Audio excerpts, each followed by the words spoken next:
মাননীয় স্পিকার, আজকে মাসের কত তারিখ? 28। আমি রেন্টে কারে ভাড়া নিয়ে একটা গাড়ি আমি ব্যবহার করা লাগে আমার নিরাপত্তার জন্য। তো সেই গাড়ি ভাড়াটা এখন মাননীয় স্পিকার দিতে পারিনি মাসের শেষ।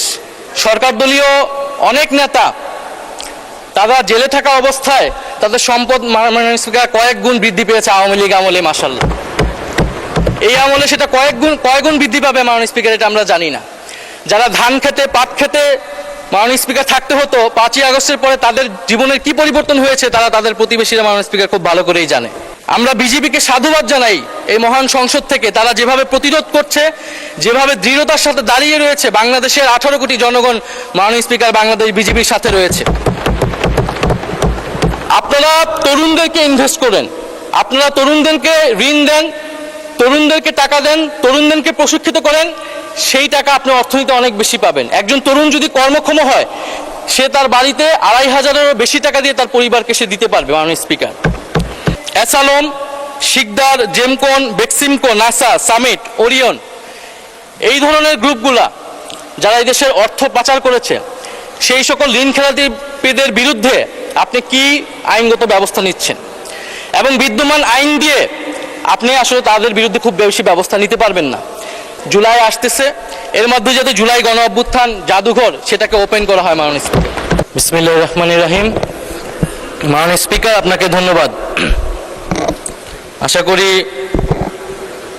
মাননীয় বিদ্যুৎ মন্ত্রীর রেখে যাওয়ার সময়টা আমার সাথে যুক্ত করে দিবেন। মাননীয় স্পিকার, বাজেট বক্তব্য, আমি প্রথমত মাননীয় অর্থমন্ত্রীকে ধন্যবাদ জানাই যে একটা ভঙ্গুর অর্থনীতির মধ্য দিয়ে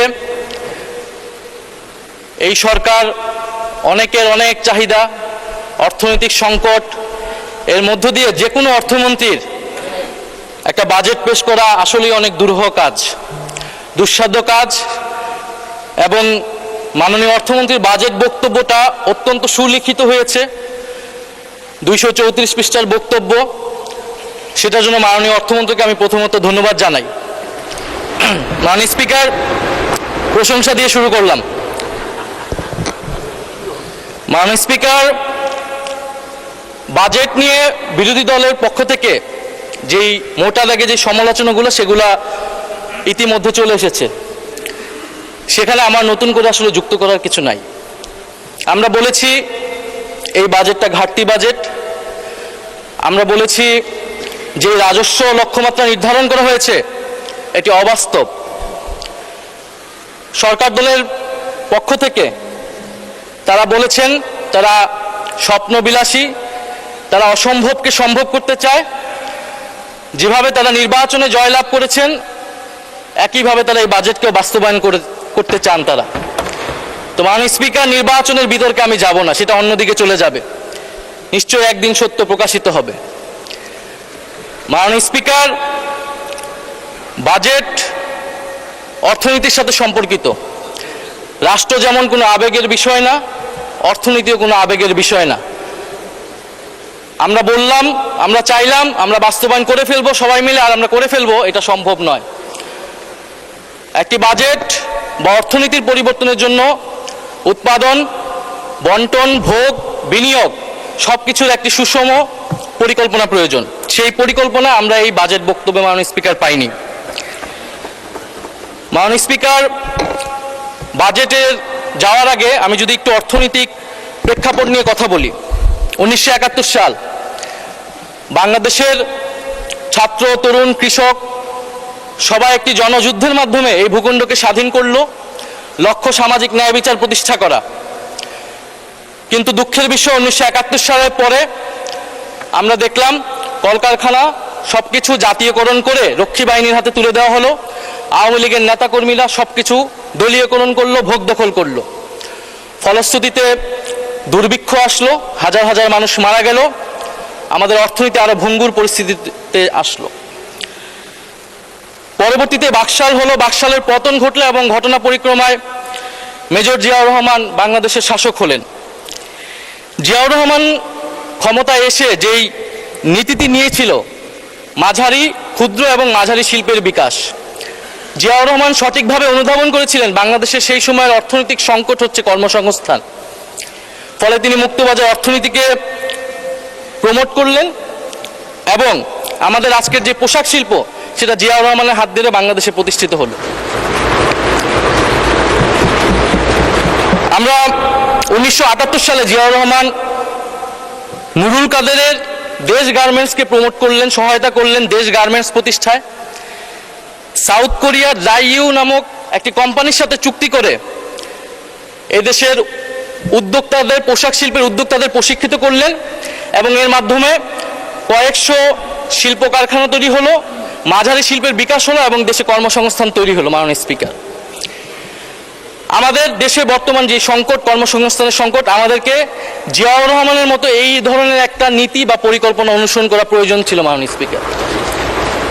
কিন্তু আফসোস, বর্তমান সরকারের যে আই হ্যাভ এ প্ল্যান, সেই প্ল্যানের ভিতরে আমরা এই ধরনের কোনো নীতি বা এই ধরনের কোনো পরিকল্পনা মাননীয় স্পিকার আমরা পাইনি, যেটা দেশে কর্মসংস্থান তৈরি করতে পারবে। 2008 সালে আওয়ামী লীগ সরকার ক্ষমতায় আসার পরে আমরা জানি গত 16 বছর কি হয়েছে। রাজনৈতিক ক্ষমতা কুক্ষিগত হয়েছে, দলীয়করণ হয়েছে। রাজনৈতিক ক্ষমতা কুক্ষিগত হওয়ার সাথে সাথে অর্থনীতিও কুক্ষিগত হয়েছে, সম্পদ কুক্ষিগত হয়েছে। ফলে অলিগার্ক শ্রেণী তৈরি হয়েছে, সিন্ডিকেট তৈরি হয়েছে। আপনি বিভিন্ন সেক্টরে যাবেন, 3-4টা কোম্পানি বাংলাদেশের সেই সেক্টরের সকল ব্যবসা নিয়ন্ত্রণ করছে। আমরা জানি কিভাবে ব্যাংক লুট হয়েছে, দেশের হাজার হাজার কোটি টাকা লোপাট হয়েছে। এই অলিগার্ক যেই অর্থনৈতিক ব্যবস্থা তৈরি হলো, সমাজে বৈষম্য তৈরি হলো এবং বাংলাদেশের তরুণ যুবকরা তারা কোনো কর্মসংস্থান পাচ্ছে না। 2024 সাল, বাংলাদেশের বিশ্ববিদ্যালয়ের ছাত্ররা, তরুণরা রাস্তায় নেমে আসলো কোটা সংস্কারের দাবিতে। 2018 সালেও নেমে এসেছিল, এর আগে ভ্যাট বিরোধী আন্দোলনে নেমে এসেছিল। এবারের আন্দোলনের নাম বৈষম্য বিরোধী ছাত্র আন্দোলন। আমরা খুবই সুপরিকল্পিতভাবেই এই আন্দোলনের নাম দিয়েছিলাম বৈষম্য বিরোধী ছাত্র আন্দোলন। কারণ মাননীয় স্পিকার, আমাদের সামনে এটা স্পষ্ট ছিল যে শুধু সরকারি চাকরিতে কোটা যেমন বৈষম্য, কিন্তু সমাজে যে মূল বৈষম্যটা রয়ে গেছে, যার ফলে কর্মসংস্থান তৈরি হচ্ছে না, তার বিরুদ্ধে আসলে আমাদের আন্দোলন করতে হবে, তার বিরুদ্ধে আমাদের লড়াই করতে হবে। মাননীয় স্পিকার, বৈষম্য বিরোধী ছাত্র আন্দোলনের মধ্য দিয়ে গণ অভ্যুত্থান সংগঠিত হলো এবং স্বৈরাচারী শেখ হাসিনা সরকারের পতন ঘটল। আমাদের এই যে বর্তমান সময়, এই সময় অর্থনৈতিক সংকটে আমার কাছে মেজর ক্রাইসিস 3টা। একটা হচ্ছে কর্মসংস্থান তৈরি, দ্বিতীয়ত হচ্ছে ব্যাংকিং খাত সংস্কার এবং তৃতীয়ত হচ্ছে আমাদের যে বিদ্যুতের যে চুক্তিগুলো হয়েছে, বিদ্যুতের দাম যে বেড়ে গিয়েছে সেটাকে আমরা কিভাবে আবার কমিয়ে আনবো, সহনীয় পর্যায়ে আনবো। মাননীয় স্পিকার, সরকারের নির্বাচনী প্রচারণা এবং এই বাজেট, তাদের প্রধান একটা প্রচারণার অংশ বা প্রজেক্ট হচ্ছে ফ্যামিলি কার্ড। তো ফ্যামিলি কার্ডের আইডিয়াটা কি বা থিওরিটা কি? বলা হয়ে থাকে যে গরিব মানুষকে যদি আপনি 100 টাকা দেন, সে 100 টাকার পুরোটাই সে খরচ করবে নিজের জন্য কিছু কেনার জন্য। সে সেটা সঞ্চয় করবে না, বিনিয়োগ করবে না, সে খাবার কিনবে বা তার নিত্য প্রয়োজনীয় কিছু জিনিস সে কিনবে। ফলে যদি আপনি গরিব মানুষকে টাকা দেন, 2000 টাকা দেন, 2500 টাকা দেন, সেই টাকাটা মানি রোল হবে, হাত বদল হবে, এভাবে অর্থনৈতিক একটা পরিবর্তন হবে। আমি যেরকমটা বুঝেছি মাননীয় অর্থমন্ত্রী। তো ফ্যামিলি কার্ডের এই যে থিওরিটা এবং এই যে 41 লক্ষ এবং পরবর্তীতে এটা কয়েক কোটি, 2 কোটি পরিবারকে দেওয়া হচ্ছে, এর ফলে রুরাল অর্থনীতিতে টাকা ঢুকছে, এটা সত্য। কিন্তু মাননীয় স্পিকার, এই ফ্যামিলি কার্ড বা এই প্রজেক্টের মাধ্যমে আপনি কনজামশন ডিমান্ড তৈরি করতেছেন, আপনি কিন্তু প্রোডাকশন ডিমান্ড বা ইনভেস্টমেন্ট ডিমান্ড তৈরি করতেছেন না। সে টাকা দিয়ে কিনবে প্রোডাক্ট, সেই প্রোডাক্টটা সে ইন্ডিয়ান প্রোডাক্ট কিনবে, চাইনিজ প্রোডাক্ট কিনবে, কারণ এই দেশে তো প্রোডাকশন আপনি বাড়াচ্ছেন না, কিন্তু তাকে আপনি কনজামশনটা বৃদ্ধি করে দিচ্ছেন। ফলে আমাদের এই সময় প্রয়োজন ছিল ইনভেস্টমেন্ট ডিমান্ড তৈরি করা, সোসাইটিতে অর্থনীতিতে প্রোডাকশন ডিমান্ড তৈরি করা, মিডল ইকোনমি তৈরি করা, ক্ষুদ্র এবং মাঝারি শিল্পের বিকাশ তৈরি করা। কিন্তু আপনি যেটা করছেন, কনজামশন ডিমান্ড তৈরি করছেন। এর ফলে আপনাকে কি করতে হবে? আমদানি করতে হবে এবং আপনাকে উচ্চ মূল্যস্ফীতি হয়ে যাবে এবং আপনি একটা নির্ভরশীল জনগোষ্ঠী তৈরি করছেন, যেখানে আমাদের বাংলাদেশের এই মুহূর্তে সবচেয়ে সম্ভাবনার জায়গা হচ্ছে তরুণরা। ডেমোগ্রাফিক ডিভিডেন্ডের সবচেয়ে স্বর্ণ সময় আমরা পার করছি মাননীয় স্পিকার। আমার দরকার ছিল তরুণদেরকে ইনভেস্ট করা। জিয়াউর রহমান যেরকম সাউথ কোরিয়ার সাথে চুক্তি করে তরুণদেরকে প্রশিক্ষিত করেছিল এবং পোশাক শিল্পের মাধ্যমে একটা মাঝারি এবং ক্ষুদ্র শিল্পের বিকাশ ঘটিয়েছিল, এরকম কোনো পরিকল্পনা কিন্তু মাননীয় স্পিকার আমরা এই বাজেটে পাইনি। আপনারা তরুণদেরকে ইনভেস্ট করেন, আপনারা তরুণদেরকে ঋণ দেন, তরুণদেরকে টাকা দেন, তরুণদেরকে প্রশিক্ষিত করেন, সেই টাকা আপনি অর্থনীতিতে অনেক বেশি পাবেন। একজন তরুণ যদি কর্মক্ষম হয় সে তার বাড়িতে ২৫০০-এরও বেশি টাকা দিয়ে তার পরিবারকে সে দিতে পারবে মাননীয় স্পিকার। ফলে আমাদের যেই ডেমোগ্রাফিক ডিভিডেন্ডটা আমরা কিন্তু মাননীয় স্পিকার কাজে লাগাতে পারছি না। মাননীয় স্পিকার এই বাজেট বক্তব্যে ২৩৪ পৃষ্ঠা কর্মসংস্থান নিয়ে মাননীয় অর্থমন্ত্রী ১.৫ পৃষ্ঠা লিখেছেন। আরও কয়েক পৃষ্ঠা লিখলে আমরা বুঝতে পারতাম যে তিনি কর্মসংস্থানকে আরও বেশি গুরুত্ব দিচ্ছেন মাননীয় স্পিকার। দ্বিতীয়ত, ব্যাংকিং খাতের সংস্কারে যদি আসি মাননীয় স্পিকার, ব্যাংকিং খাতে ৪০,০০০ কোটি টাকা দেওয়া হচ্ছে। ব্যাংক রেজুলেশন আইন এই সরকার এসে বদল করেছে, সংস্কার করে যারা ঋণ খেলাপি ছিল, যারা দেশের টাকা পাচারকারী ছিল তাদেরকে আবার সুযোগ দিচ্ছে। মাননীয় স্পিকার, যারা ঋণ খেলাপি ছিল, যারা দেশের টাকা লুট করেছে, বিদেশে পাচার করেছে, আর যারা গণহত্যা করেছে, তাদের অপরাধ আমি খুব ভিন্ন কিছু দেখি না মাননীয় স্পিকার, দুইটাকেই সমান অপরাধী হিসেবে আমি দেখি। আপনি অ্যাসালম, শিকদার, জেমকন, বেক্সিমকো, নাসা, সামিট, ওরিয়ন, এই ধরনের গ্রুপগুলা যারা এই দেশের অর্থ পাচার করেছে, সেই সকল ঋণ খেলাপিদের বিরুদ্ধে আপনি কি আইনগত ব্যবস্থা নিচ্ছেন? এবং বিদ্যমান আইন দিয়ে আপনি আসলে তাদের বিরুদ্ধে খুব বেশি ব্যবস্থা নিতে পারবেন না, কারণ এসালমের দুর্নীতি এটার সাথে রাষ্ট্র জড়িত ছিল সেই সময়। ডিজিএফআইকে দিয়ে সে ইসলামী ব্যাংক দখল করেছে। এখন যদি মাননীয় স্বরাষ্ট্রমন্ত্রী বলেন শেয়ার হোল্ডার, আপনি তো আইনের ফাঁকফোকর দিয়ে তাকে শেয়ার দিয়ে দিতে পারবেন, কিন্তু সত্যটা হচ্ছে মাননীয় স্পিকার তারা সেই সময় রাষ্ট্রযন্ত্র ব্যবহার করেছিল। ফলে আমাদেরকে এই ধরনের অর্থ পাচারকারীদের বিরুদ্ধে ব্যবস্থা নিতে হলে নতুন আইন লাগবে এবং তাদের সম্পদ অথবা তারা যে সকল সম্পদ দেখিয়ে ঋণ নিয়েছিল সেগুলোকে জাতীয়করণ করা প্রয়োজন মাননীয় স্পিকার। সেই টাকা আপনি বন্ড করেন, সেই টাকা দিয়ে আপনি মাননীয় স্পিকার আপনি ব্যাংকে আবার ফেরত দেন, ব্যাংকিং খাতকে আপনি আবার একটা স্থিতিশীল জায়গায় নিয়ে আসেন। মাননীয় স্পিকার, বিদ্যুৎ মন্ত্রী আমার কিছুক্ষণ আগেই বক্তব্য দিয়ে গেলেন, যদি বিদ্যুতের দাম না কমে তাহলে এখানে কেউ বিনিয়োগ করবে না, শিল্প কলকারখানার খরচ বেড়ে যাবে। Bangladesh power development board BPDB এখন বর্তমানে বিদ্যুৎ কিনে ১২ টাকায়, বিক্রি করে ৬০ টাকায়। বাকি টাকাটা সে ভর্তুকি দেয়, যেটা জনগণের ট্যাক্সের মাধ্যমে আবার সরকারের কাছে যায়। যদি ১২ টাকায় বিক্রি করে ১২ টাকায় কিনে ১২ টাকায় আবার বিক্রি করে, তাহলে বিদ্যুতের দাম বাড়াতে হবে ৮৬%। মাননীয় স্পিকার, সরকার ১৭% বিদ্যুতের দাম বাড়িয়েছে এই সরকার হওয়ার পরে। গ্রামে গ্রামে লোডশেডিং হচ্ছে, মানুষ বিদ্যুৎ পাচ্ছে না। যদি আমাদেরকে এই ব্যবস্থা আমরা রাখি, আমাদেরকে সরকারকে অবশ্যই বিদ্যুতের দাম বাড়াতে হবে, সরকারের কিছু করার থাকবে না। কারণ আমরা জানি ক্যাপাসিটি চার্জের মাধ্যমে প্রতি বছর ৯৯,০০০ থেকে ১,৬৫,০০০ কোটি টাকা ক্যাপাসিটি পেমেন্ট দিতে হচ্ছে সরকারকে। তো এই যে চুক্তিগুলো হলো জরুরি আইন তৈরি করার মাধ্যমে, যেটা ১৪ বছর ছিল, এই আইনগুলো নিয়ে সরকার কি ব্যবস্থা নিবে? মাননীয় অর্থমন্ত্রী তার বাজেট বক্তব্যে একটি লাইন বলেছেন যে এটা নিয়ে তারা পর্যালোচনা করবেন এবং ব্যবস্থা নেবেন, প্রয়োজনীয় ব্যবস্থা। এটা তারা ৩১ দফাতেও বলেছিলেন। আমরা আরো সুস্পষ্টভাবে ওনাদের কাছ থেকে পদক্ষেপ আশা করেছিলাম যে যারা, এটা শুধু দুর্নীতি না, এটা পরিকল্পিতভাবে কাঠামোগতভাবে এটা বাংলাদেশের অর্থ লুট করা হয়েছে, বাংলাদেশের বিদ্যুৎ সেক্টরকে ধ্বংস করে দেওয়া হয়েছিল, তাদের বিরুদ্ধে আপনারা কি ব্যবস্থা নেবেন? আপনি আদানি চুক্তির বিরুদ্ধে কি ব্যবস্থা নেবেন? আদানির সাথে যে চুক্তি হয়েছিল, আপনি সামিটের বিরুদ্ধে কি ব্যবস্থা নেবেন? আপনি এসালামের বিরুদ্ধে কি ব্যবস্থা নেবেন? আমরা জানি এই চুক্তিগুলো সার্বভৌম, ফলে আমাদেরকে আন্তর্জাতিকভাবে এটা লড়াই করতে হবে এবং প্রমাণ করতে হবে যে এখানে দুর্নীতি হয়েছিল। অন্তর্বর্তী সরকারের সময় অনেকগুলো দুর্নীতির প্রমাণ কিন্তু মাননীয় স্পিকার সংগ্রহ করা হয়েছিল। এখন সরকারের বিষয় যেটাকে কাজে কাজে ভাবে সরকার বিদ্যুৎ রাখতে পারবে না। স্পিকার, মাননীয় স্পিকার, আমরা প্রতিরক্ষা খাতের কথা বলি।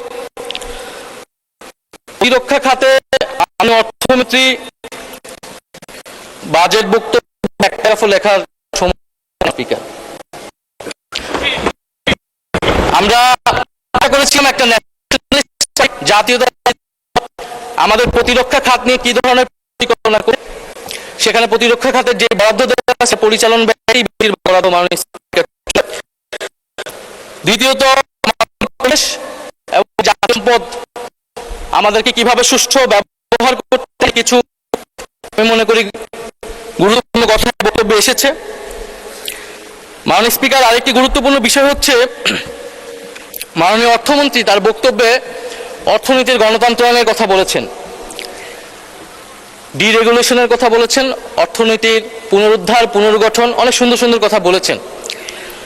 যে কথাগুলো এই ধরনের অনেক সুন্দর সুন্দর কথা আমরা দেখেছি ফ্যাসিবাদের সময় বিএনপি 31 দফাতে বলেছিল, রাষ্ট্র মেরামতের রূপরেখা, রাষ্ট্র সংস্কারের রূপরেখা, 31 দফা। জুলাই সনদে আমরা দেখেছি বিএনপি স্বাক্ষর করেছিল, এটার পক্ষে ভোট চেয়েছিল এবং মাননীয় স্বরাষ্ট্রমন্ত্রী খুবই সৎভাবেই এই সংসদে জাতির সামনে স্বীকার করেছিলেন যে নির্বাচনের জন্য আপোষ করে সাইন করেছিল। ফলে এই সরকারের অনেক ভালো কথা আমরা আসলে বিশ্বাস রাখবো কিভাবে? অর্থনীতির গণতন্ত্রায়ন আপনি করবেন, রাজনীতির গণতন্ত্রায়ন যদি আপনি কিভাবে না করবেন? রাজনৈতিক সংস্কার যদি না হয়, যদি সুশাসন নিশ্চিত না হয়, যদি জুলাই সনদ বাস্তবায়ন না হয়, তাহলে আপনি কিভাবে অর্থনীতির সংস্কার করবেন? মাননীয় স্পিকার, অর্থনীতির গণতন্ত্রায়ন আপনি কিভাবে করবেন? আপনি দুদক সংস্কার করবেন কিনা, আপনি বিচার বিভাগ সংস্কার করবেন কিনা, আপনি সংবিধানের গণতান্ত্রিক সংস্কারগুলো করবেন কিনা, এর উপর নির্ভর করবে আপনি অর্থনৈতিক সংস্কার এবং অর্থনৈতিক গণতন্ত্রায়ন কতটা সফলভাবে করতে পারবেন। 31 দফাতে অর্থনৈতিক সংস্কার কমিশনের কথা করার কথা ছিল, সাংবিধানিক সংস্কার কমিশনের কথা ছিল, তো অর্থনৈতিক সংস্কার কমিশন কোথায় গেল মাননীয় স্পিকার? সাংবিধানিক সংস্কার কমিশন কোথায় গেল মাননীয় স্পিকার? তাহলে এগুলো কি জাতির সাথে প্রতারণা নয়? একইভাবে এই বাজেটকে যদি আমরা একটা প্রতারণার দলিল বলি, তাহলে মাননীয় স্পিকার আমরা কি খুব বেশি ভুল বলবো? মাননীয় স্পিকার, এই বাজেটে আমরা যেটা বলেছি যে রাজস্ব আপনি বাজেটে ঘাটতি বাজেট করছেন। কেন্দ্রীয় অর্থনীতিতে যখন মহামন্দা চলে তখন ঘাটতি বাজেট করে, তখন মুদ্রা ছেড়ে দেওয়া হয় যাতে চাহিদা বৃদ্ধি পেলে কর্মচাঞ্চল্য তৈরি হবে, সমাজে অর্থনীতি বেগবান হবে। কিন্তু মাননীয় স্পিকার, এইখানে যেই আমাদের রাজস্ব ধরা হয়েছে আর আমাদের যে পরিচালন ব্যয় 6,21,000 কোটি টাকা, আমাদের কিন্তু এই রাজস্ব তো উঠবে না আমরা জানি, আমরা কিন্তু ঘাটতি বাজেট দিয়ে আমরা আসলে বিনিয়োগ করি যাতে পরবর্তীতে সুফলটা আবার রাষ্ট্র পায়, জনগণ পায়। কিন্তু আমাদের যে পরিচালন ব্যয় ধরা হয়েছে এটাই কিন্তু মাননীয় স্পিকার আমাদেরকে ঋণ করা লাগবে, এবং এই ঋণ কোথায় গিয়ে শেষ হবে? বিগত আমলে আমরা দেখেছি দেশকে ঋণগ্রস্ত করা হয়েছে, প্রচুর ঋণ নেওয়া হয়েছে। ফলে ঠিক অর্থনৈতিক গুণগত পরিবর্তনটা বিগত সময় থেকে কোথায় হলো এটা আমাদের কাছে মাননীয় স্পিকার ধরা পড়ছে না। মাননীয় স্পিকার, আমি একটু অন্য বিষয়ে যেতে চাই।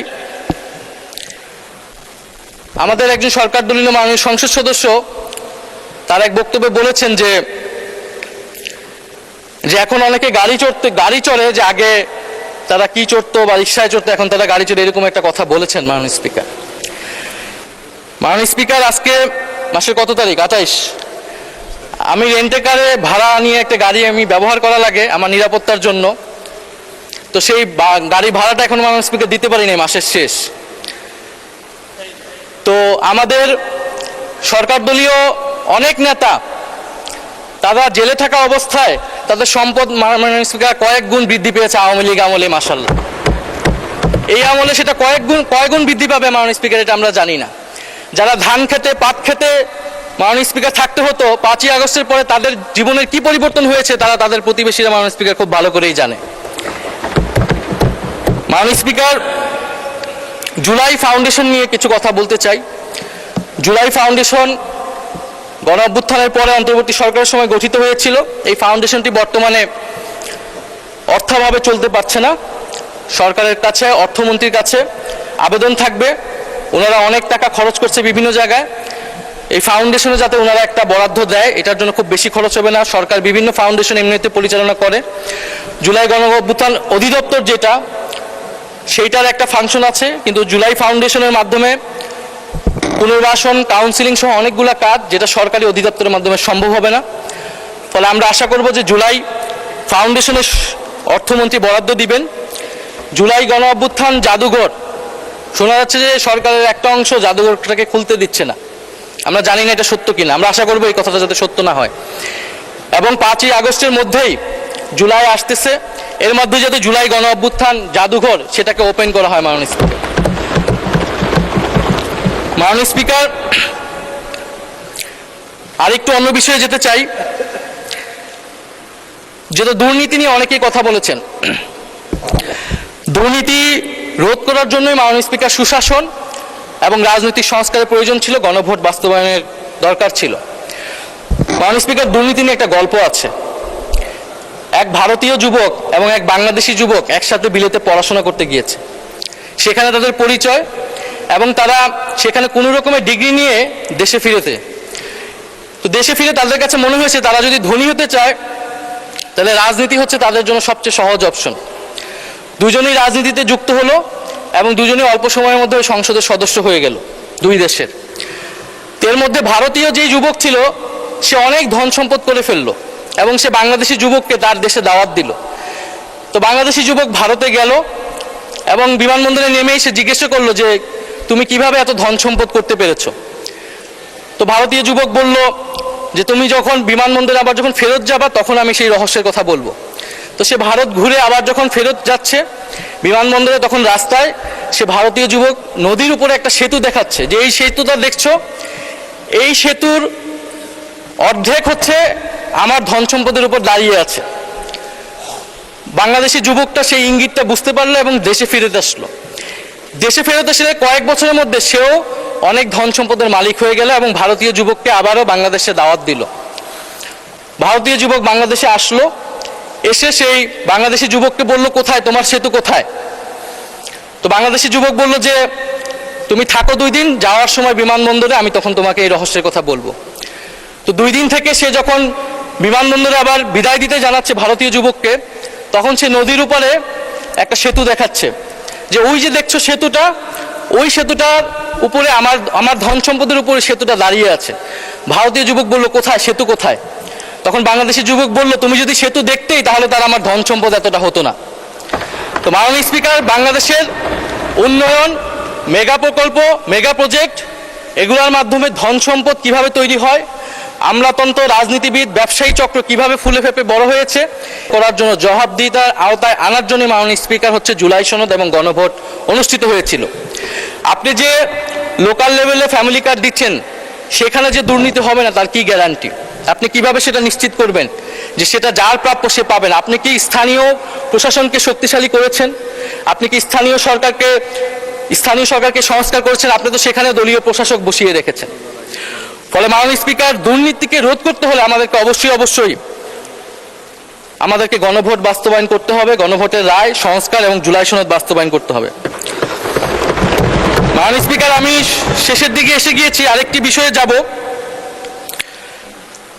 এই সরকার আসার পরে সীমান্তে প্রায় 10 জনের মতো ভারতীয় বাহিনী বিএসএফ দ্বারা হত্যা করা হয়েছে এবং পুশিং করার চেষ্টা করা হচ্ছে অবৈধ বাংলাদেশি বলে।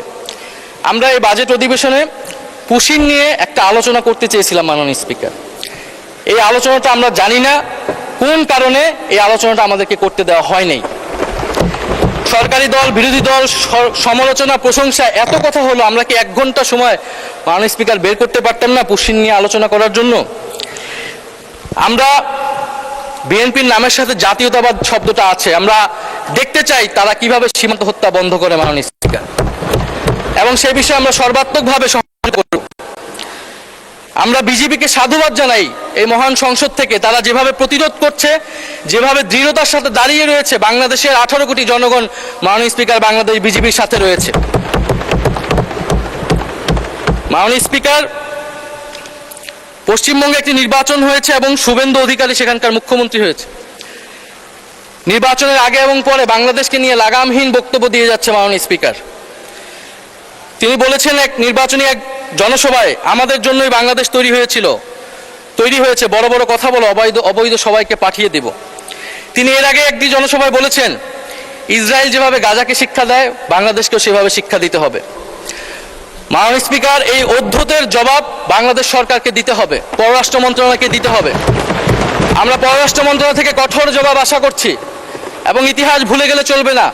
এই পূর্ববঙ্গের কৃষকের টাকায় মাননীয় স্পিকার কলকাতা শহর তৈরি হয়েছিল।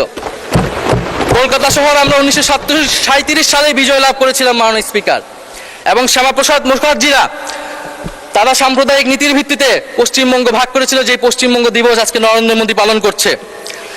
আমরা এই জাতীয়তাবাদী সরকারকে আমরা সেই সমমর্যাদায় সমতার নীতি নিয়ে আমরা প্রতিবেশীর সাথে সম্পর্ক করতে চাই। বাংলাদেশ ফার্স্ট, এটা যাতে শুধু মুখে মুখে না থাকে। মাননীয় স্পিকার, আমাকে যদি আরেকটু সময় বাড়িয়ে দিতেন আমি শেষ করে ফেলবো। জি, 4 মিনিট দেওয়া হলো আপনাকে, ধন্যবাদ। মাননীয় স্পিকার, ভারতীয় নতুন হাই কমিশনার বাংলাদেশে এসেছেন দীনেশ ত্রিবেদী। তো ত্রিবেদী সাহেব বাংলাদেশে প্রবেশ করেই ভারতের আকাশ জমি বাংলাদেশের আকাশ জমির সাথে মিলিয়ে ফেলেছে মাননীয় স্পিকার। তো মিষ্টি কথায় মাননীয় স্পিকার চিরা ভিজে না। গত 16 বছরের কথা আমরা ভুলে যাইনি। তাদের উচিত ছিল, নতুন হাই কমিশনার উচিত ছিল প্রথমত অ্যাপোলজি করা। 16 বছরে বাংলাদেশে যে প্রত্যক্ষ এবং পরোক্ষভাবে আওয়ামী লীগকে ক্ষমতায় রাখতে সহায়তা করেছে ভারত সরকার, তার জন্য অ্যাপোলজি করা। এখানে যে গণহত্যা সংঘটিত হয়েছিল এবং এখনো সেই গণহত্যার হত্যাকারী ওসমান হাদির হত্যাকারীকে ভারতে আশ্রয় দেওয়া হয়েছে, বাংলাদেশে নাশকতা করছে আওয়ামী লীগ, তার জন্য ভারতীয় হাইকমিশনারকে অ্যাপোলজি করা উচিত ছিল। এবং কিভাবে বাংলাদেশের সাথে নতুন সম্পর্ক তৈরি করবে মর্যাদা এবং সমতার ভিত্তিতে, সেই কথা বলা উচিত ছিল মাননীয় স্পিকার। আমরা সর্বশেষ বলতে চাই, আমরা সবাই চাই বাংলাদেশের অর্থনৈতিক সমৃদ্ধি। আমার আজকের বক্তব্যের মূল কথাটাই ছিল যে এই দেশের তরুণদেরকে আপনারা কাজে লাগান, তরুণদেরকে কর্মক্ষম করুন, প্রশিক্ষণ দিয়ে বিদেশে পাঠান, তরুণদেরকে দেশে প্রশিক্ষিত করে ক্ষুদ্র মাঝারি শিল্পের বিকাশে সহায়তা করুন। এবং আমাদের এই বঙ্গীয় বদ্বীপের সার্বভৌমত্ব আমরা রক্ষা করতে চাই। আমাদের সীমান্ত, আমাদের নদী, পানি, সাগর এবং অর্থনীতিকে রক্ষা করার লড়াই মাননীয় স্পিকার আমরা চালিয়ে যেতে চাই। আমরা মনে করি এই লড়াই এখনকার লড়াই না মাননীয় স্পিকার, এটা আমাদের পূর্বসূরীরা এই লড়াই চালিয়েছেন। 1947 সালে আমাদের কৃষকেরা জমির অধিকারের জন্য লড়াই পেয়েছেন জমির অধিকার। 1971 সালে আমরা স্বাধীন ভূখণ্ড পেয়েছি, 24 সালে আমরা সার্বভৌমত্ব পেয়েছি। মাননীয় স্পিকার, এই লড়াই চালিয়েছিলেন হাজী শরীয়তুল্লাহ ফরাজি আন্দোলনের মাধ্যমে, এই লড়াই চালিয়েছিলেন তিতুমির বাঁশের কেল্লার মাধ্যমে, এই লড়াই চালিয়েছিলেন হাবিলদার রজব আলী সিপাহী বিদ্রোহের, এই লড়াই শাহজালাল চালিয়েছিলেন গৌর গোবিন্দের বিরুদ্ধে। মাননীয় স্পিকার, আমাদের যে 100 বছরের সংগ্রাম, এই দেশের ভূখণ্ড, মাটি, আমাদের স্বাধিকার, আজাদি রক্ষা করার লড়াই, এই হাজারো সংগ্রাম লড়াইয়ের মধ্য দিয়ে আমরা একটা দেশ পেয়েছি যার নাম বাংলাদেশ। এই দেশকে আমরা রক্ষা করতে চাই, এই দেশকে আমরা ঐক্যবদ্ধ করতে চাই। এই দেশকে রক্ষার জন্য, স্বাধীনতা সার্বভৌমত্বের জন্য, বৈষম্যহীন এবং গণতান্ত্রিক বাংলাদেশের জন্যই 2024 সালে এত তরুণ, এত মানুষ জীবন দিয়েছে। আমরা আশা করব সেই জীবনদান বৃথা যাবে না।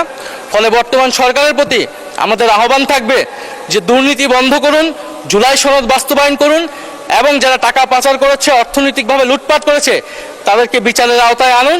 ইনশাআল্লাহ আমরা ঐক্যবদ্ধভাবে এই বাংলাদেশ বিনির্মাণ করব এবং বাংলাদেশকে একসাথে নেতৃত্ব দেব। মাননীয় স্পিকার, আপনাকে ধন্যবাদ। ইনকিলাব জিন্দাবাদ।